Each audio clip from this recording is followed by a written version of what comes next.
गणपती बाप्पा पुढच्या वर्षी, गणपती बाप्पा मोरया, पुढच्या वर्षी लवकर या, अशा जयघोषात आपल्या लाडक्या बाप्पाला आज निरोप दिला जातोय। मी सध्या उभा आहे कोल्हापूर शहरातील इराणी खणीवर, ज्या ठिकाणी सर्व सार्वजनिक मंडळाच्या ज्या काही गणेश मूर्त्या आहेत त्या या इराणी खणीमध्ये विसर्जित केल्या जातात।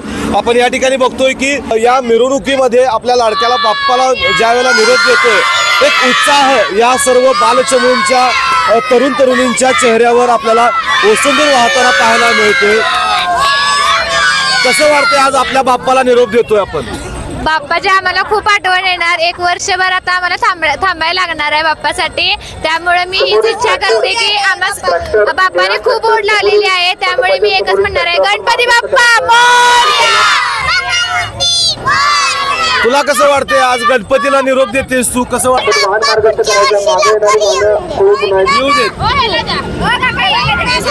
काय वाटतंय तुला आज गणपतीला तू सोडायला आलेलायस, विसर्जन करायला आलेलायस?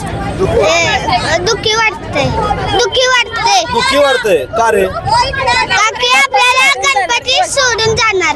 बर, मग पुढच्या वर्षी वाट बघणार का नाही? बघणार की, लवकर येतात पुढच्या वर्षी। काय सांगशील, आज गणपती विसर्जनासाठी तू आलेली आहेस, काय भावना आहेत तुझ्या? आम्हाला ना गणपतीमध्ये भरपूर मजा आली व आम्हाला गणपतीची ओढ लागली आहे। आता आम्हाला गणपती पाहण्यासाठी वर्षभर वाट बघायला लागेल। गणपती बाप्पा मोरया। नक्कीच आपण बघितलं की या सर्व तरुण असतील किंवा लहान बालचमू असतील, यांच्यामध्ये एक उत्साह आहे, मात्र तेवढाच दुःख देखील ते व्यक्त करताना दिसत आहेत। कारण गेल्या वर्षभरापासून गणपतीच्या आतुरतेने वाट पाहिली, या 10 दिवसांमध्ये गणपतीची प्रतिष्ठापना केली, त्याला नैवेद्य दाखवला, आरत्या केल्या, अर्चना केली, मात्र आता त्याला विसर्जित करत असताना एकीकडे दुःखही वाटतंय, कारण गणपती आम्हाला आता सोडून जातोय। मात्र पुढच्या वर्षी नक्कीच गणपती येईल अशी आतुरता या ठिकाणी ते वाट बघतायत। या ठिकाणी महानगरपालिकेच्या वतीनं क्रेनच्या सोय केलेली आहे। गणपती विसर्जन करण्यासाठी जवळपास 4 ते 5 क्रेन या ठिकाणी उपलब्ध महापालिका प्रशासनाने केलेले आहेत। अतिशय विधीपूर्वक या ठिकाणी गणपतीची आरती केली जाते आणि यानंतरच खणीच्या मध्ये नेऊन गणपती विसर्जित केला जातोय। त्यामुळं गणपतीची कोणत्याही प्रकारे विटंबना होणार नाही याची काळजी महापालिका प्रशासनाने घेतलेली आहे।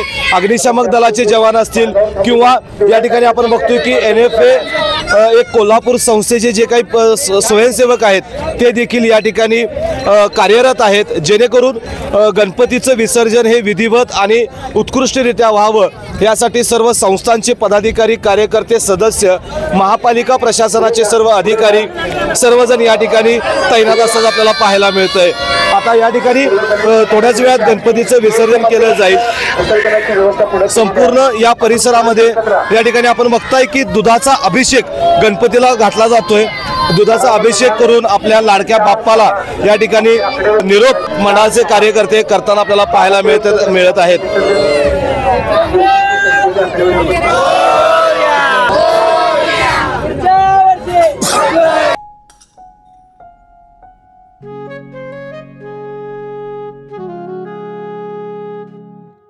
बाबा, आज येताना बासुंदी घेऊन या ना।